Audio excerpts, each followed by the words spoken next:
নমস্কার বন্ধুরা, আপনারা দেখছেন বাংলার বার্তা ইউটিউব চ্যানেল। প্রথম এবং দ্বিতীয় দফায় ভোট পর্ব শেষ। এরই মাঝে প্রশান্ত কিশোরের সমীক্ষা অর্থাৎ পিকে জানিয়ে দিল বাংলায় লোকসভা ভোটে কে কত আসন পাবে এবং সারা দেশ জুড়ে বিজেপি কত আসন পেতে পারে। তো বন্ধুরা চলুন দেখে নেওয়া যাক প্রশান্ত কিশোর কি বলেছেন। রাজনীতির অলিগলি তার চেনা, এক কথায় রাজনীতির পালস বোঝেন তিনি। কে ক্ষমতায় আসতে পারে আর কে নয়, কার আসন বাড়তে পারে কার আসন কমতে পারে, সব তিনি রাজনীতির অঙ্ক কষে আগেই বের করে দিতে পারেন নিজের অভিজ্ঞতা থেকে। নিজে প্রত্যক্ষ রাজনীতির সঙ্গে জড়িত না হলেও তার ভবিষ্যৎবাণীর গুরুত্ব রয়েছে। একাধিক রাজনৈতিক নেতাকে বৈতরণী পার করার ক্ষেত্রে তার অবদান রয়েছে।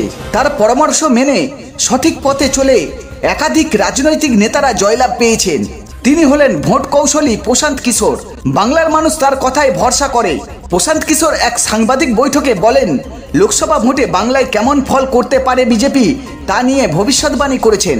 নির্বাচন কমিশন দেশের নির্বাচন ঘোষণা করার আগেই প্রশান্ত কিশোর ভবিষ্যৎবাণী করেছিলেন এবার বাংলা থেকে বিজেপি আরো ভালো ফল করবে।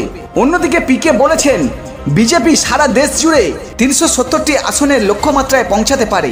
প্রশান্ত কিশোর বলেন, লোকসভা নির্বাচনে বিজেপি বাংলায় বৃহত্তম দল হতে চলেছে। উল্লেখ্য ২০১৯ সালে লোকসভা নির্বাচনে বিজেপি বাংলায় ৪২টি লোকসভা আসনের মধ্যে ১৮টি আসন দখল করেছিলেন। এবার বিজেপির টার্গেট বাংলায় ৩৫টি আসন দখল করা।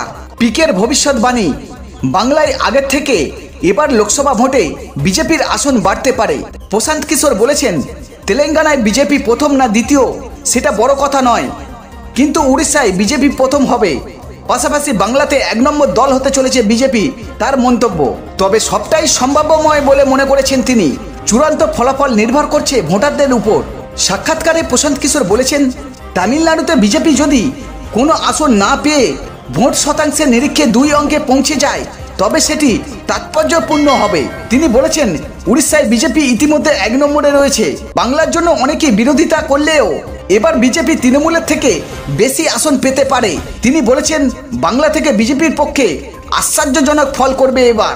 ২০১৯ সালে লোকসভা নির্বাচনে বাংলা থেকে তৃণমূল ভোট পেয়েছিল ৪৩.৩%, দখল করেছিল ২২টি আসন। বিজেপি ৪০.৭% ভোট পেয়ে দখল করেছিল ১৮টি আসন। তবে এবার বাংলায় লোকসভা নির্বাচনে বিজেপি ২৩টি আসন পেতে চলেছে। আর সারা দেশ জুড়ে বিজেপি ৩৭০টি আসনের লক্ষ্যমাত্রা ছুঁইতে পারে। তো বন্ধুরা, এই ছিল পিকের ভবিষ্যৎবাণী। যদি আপনাদের মতামত পিকের সাথে মিলে যায় তবে অবশ্যই কমেন্ট বক্সে কমেন্ট করে জানাবেন। আপনারা ভালো থাকুন, সুস্থ থাকুন।